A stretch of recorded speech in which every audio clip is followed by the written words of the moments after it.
નમસ્કાર વિદ્યાર્થી મિત્રો, સ્વાગત છે તમારું તમારી પોતાની યુટ્યુબ ચેનલ માય ક્લાસમાં. આજે આપણે ભણીશું ધોરણ 7 વિષય વિજ્ઞાન પ્રયોગ પોથીમાં પ્રયોગ 4. હેતુ: જો પ્રવાહી પદાર્થોમાં ઉષ્માનું પ્રસરણ ઉષ્માનયનની રીતે થાય છે તે દર્શાવો.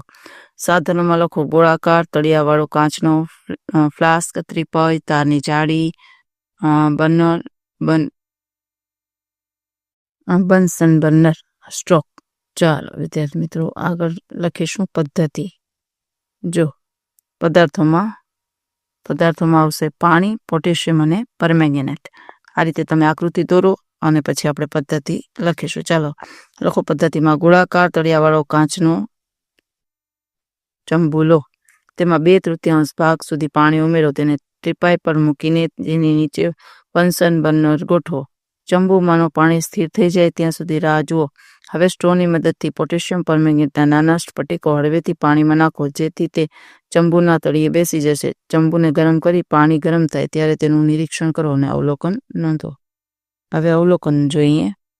ચંબુના તળિયાના ભાગે પાણી ગરમ થાય છે ત્યારે તે ગરમ પાણીના જાંબલી રંગના કણો ઉપર તરફ સ્થળાંતર કરવા લાગે છે.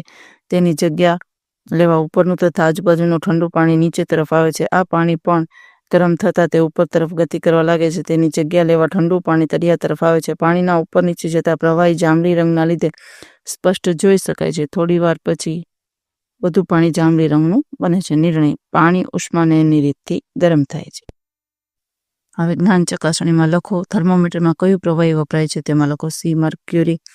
બીજું લખો D-10 ડિગ્રીથી 110 ડિગ્રી. કયા સ્વરૂપના પદાર્થો ઉષ્માનયનની રીતથી ગરમ થાય? તો પ્રવાહી અને વાયુ.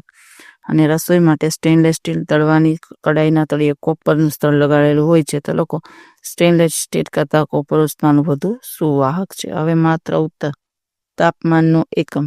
તો લોકો સેલ્સિયસ. સમુદ્રના વિસ્તારમાં દરિયાઈ લહેર અને ભૂમિય લહેરની ઘટના ઉષ્માના કઈ પ્રસરણની આભારી છે? તો ઉષ્માનયન. પોટેશિયમ પરમેંગેનેટને ઉગાડેલા પાણીનો રંગ કે જાંબલી. કયું પ્રવાહી ઉષ્માનયનની રીતથી ગરમ થાય છે? તો કે પારો. ચાલો વિદ્યાર્થી મિત્રો, આજના વિડીયો લેક્ચરમાં એટલું જ. જો તમને વિડીયો ગમ્યો તો લાઇક કરશો, તમારા મિત્રો સાથે શેર કરશો અને મારી ચેનલને સબસ્ક્રાઈબ પણ કરશો. આવજો.